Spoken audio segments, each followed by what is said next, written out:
तो चैप्टर 1030 आ चुका है एंड ये चैप्टर भी बहुत अमेजिंग होने वाला है क्योंकि इसमें कीड एंड लॉ अपने डेविल फ्रूट्स अवेकन कर लेते हैं। तो ये वीडियो देखते वक्त आपको बहुत मजा आने वाला है, इसलिए वीडियो को बिना स्किप के एंड तक जरूर देखें। बट सबसे पहले स्पॉइलर अलर्ट उन लोगों के लिए जिन्होंने अभी तक चैप्टर पढ़ा नहीं है। तो इस चैप्टर का नाम है एकोस द इम्पेरेंस ऑफ ऑल थिंग्स, जो कि रिलेट करता है कीड एंड लॉ की अवेकनिंग से, जो आपको वीडियो में आगे पता चल ही जाएगा। तो इसका कवर पेज मुझे बहुत सही लगा बिकॉज इसमें ब्रूक है जो कि ध्यान से पैर रख रहा होता है ताकि नीचे चल रही चींटियों को कुछ ना हो।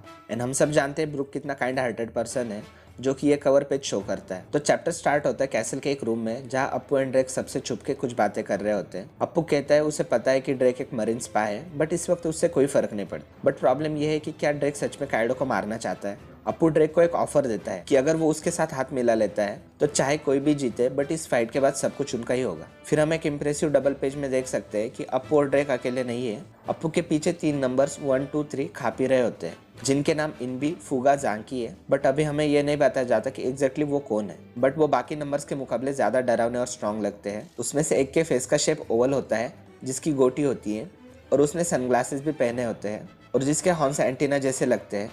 उसमें से जो सबसे बड़ा ज्यादा खाने वाला होता है ना, उसके हॉर्न्स बहुत बड़े होते हैं, उसके बाल भी बहुत बड़े एंड कर्ली होते हैं, वो एकदम अशुरा जैसा लगता है। एंड तीसरे के ईयर्स एल्फ जैसे होते हैं एंड उसने इयरिंग्स भी पहनी होती है, जिसके लॉन्ग हेयर्स होते हैं एंड कर्ली मस्टैश होती है, वो एकदम डेमन जैसा लगता है। फिर ड्रेक कहता है जवाब दो अप्पू, क्या तुम्हें लगता है मैं तुम पे भरोसा करूंगा? जिस पे अप्पू कहता है हम दोनों ही भरोसे के लायक नहीं है, बट मैं तुम्हें ये ऑफर इसलिए दे रहा हूँ क्योंकि इसमें हम दोनों का ही फायदा है। फिर सीन कट होके कैसल के फर्स्ट एंड सेकंड फ्लोर के बीच के स्टेज का दिखाते हैं, जहां हम उसोप और नामी के ग्रुप को स्टेज से नीचे भागते हुए देख सकते हैं, जो कि आग से बचकर भाग रहे होते हैं। हेमलेट कामाचियो को कैरी करके उनकी हेल्प कर रहा होता है। अचानक उन्हें फर्स्ट फ्लोर से किसी की चिल्लाने की आवाज आती है, जो कहता है कि यहाँ मॉन्स्टर है, इसलिए उसोप और नामी उससे फाइट करने के लिए तैयार होते हैं। जब वो फर्स्ट फ्लोर पे जाकर देखते हैं तो किएमोन की लोअर बॉडी हेल्प के लिए चिल्लाते हुए लोगों के पीछे भाग रही होती। तो उसोप उसे पकड़ लेता है और कहता है रुको रुको, तुम ये क्या कर रहे हो? तुम किएमोन हो ना? किएमोन कहता है मैं किएमोन ही हूँ और मैं अपने एलिस को ढूंढ रहा हूँ। उसोप कहता है मैं तुम्हारा एली हूँ, मैं उसोप हूँ। उसोप देखता है कि किएमोन का बहुत खून बह रहा है एंड वो उससे पूछता है क्या वो ठीक है, जिस पर नामी कहती है किमोन सुन नहीं सकता क्योंकि उसके पास ईयर नहीं है। बट मुझे यहाँ ये बात समझ नहीं आ रही है कि किमोन के पास तो मुंह भी नहीं है, तो फिर वो बोल कैसे पा रहा है? अगर आप में से किसी को पता है तो कमेंट्स में ज़रूर बताना। फिर नामी किमोन के लेग्स के पास आकर फिंगर से क्रेसेंट ऑफ रेबिलियन का मार्क बनाती है, जिससे किमोन को समझ आता है कि वो एलिस है एंड उसके साथ जो हुआ वो बताता है। और उसकी स्टोरी सुनने के बाद उसोप उसकी हेल्प करने का डिसाइड करता है। फिर वो हैमलेट पे बैठकर किमोन की अपर बॉडी को ढूंढने जाते हैं। किमोन कहता है उन्हें फर्स्ट फ्लोर के एंट्रेंस से लेफ्ट टावर के एटिक में जाना चाहिए और हमें जल्दी जाना होगा क्योंकि वहाँ मेरे दोस्त बहुत जख्मी है। फिर सीन कट होकर किमोन की अपर बॉडी का दिखाया जाता है। कंजूरो भाई जमीन पर पड़ा होता है और कीको खून में लथपथ पड़ी होती है। किमोन ये देख के सरप्राइज होता है कि वो हाथ में से कटने के बाद भी जिंदा कैसे है। किमोन कहता है जो कट लॉ ने किया था उस टैप का इम्पैक्ट बहुत ज्यादा था, या फिर मेरी बॉडी ठीक से ज्वाइन नहीं हुई थी। अगर कीकू बचती है तो ये किसी चमत्कार से कम नहीं होगा। अचानक से डेंडेन मुशी से ओरोची की आवाज आती है। ओरोची कहता है हेलो कंजूरो, जवाब दो। किमोन कहता है ये क्या ओरोची की आवाज है? बट कंजूरो तो मर चुका है ना? कंजूरो कहता है हाँ ओरोची, मैं अभी जिंदा हूँ पर मैं अपनी आखिरी सांसें ले रहा हूँ।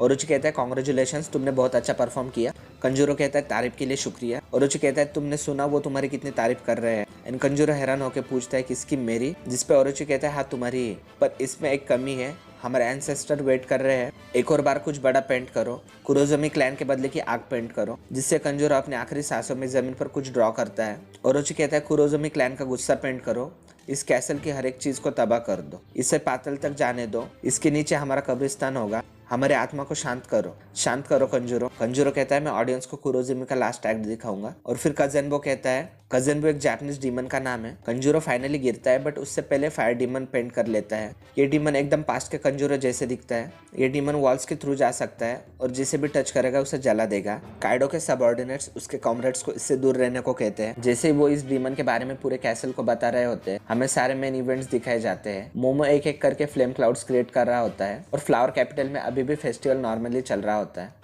हम रॉबिन और ब्रुक को देख सकते हैं जो मिंग्स मार्को, इजो और कावामात्सु के साथ लड़ रहे होते हैं। CP0 गेस्ट रूम में नहीं होते हैं, वो कहीं जा रहे होते हैं। हम लूफी, जोरो और सांजी को भी काइडो किंग एंड क्वीन से लड़ते देख सकते हैं।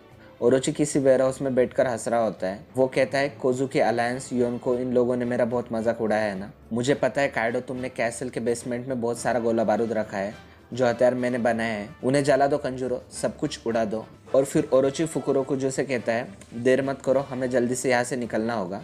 मुझे इन पायरेट्स के वॉर से कुछ लेना देना नहीं है। हम यामाटो को गोला बारूद की तरफ भागते हुए देख सकते हैं और काइडो के सबऑर्डिनेट्स उसे रोकने की नाकाम कोशिश कर रहे होते हैं। हम स्मॉल मैप में देख सकते हैं कि यामाटो ने स्कल डोम एंट्रेंस ऑलरेडी क्रॉस कर लिया है और वो बेसमेंट की तरफ बढ़ रही होती है। फिर एक पावरफुल एनर्जी वेव से एक वॉल टूटती है और उसके पीछे से किसी के चिल्लाने की आवाज़ आती है जो यामाटो देख लेती है। फिर हमें बिग मॉम को दिखाया जाता है जिसके अटैक के एक्सप्लोजन से किड दूर गिरता है एंड उसका जायंट स्कल मेटल रोबोट भी टूट जाता है। बिग मॉम उसे फिनिश करने के लिए प्रोमेथियस पे उसके पीछे जाती है। किड के गिरते हमें फ्लैशबैक दिखाया जाता है जहाँ किड एंड लॉ कुछ डिस्कस कर रहे होते हैं।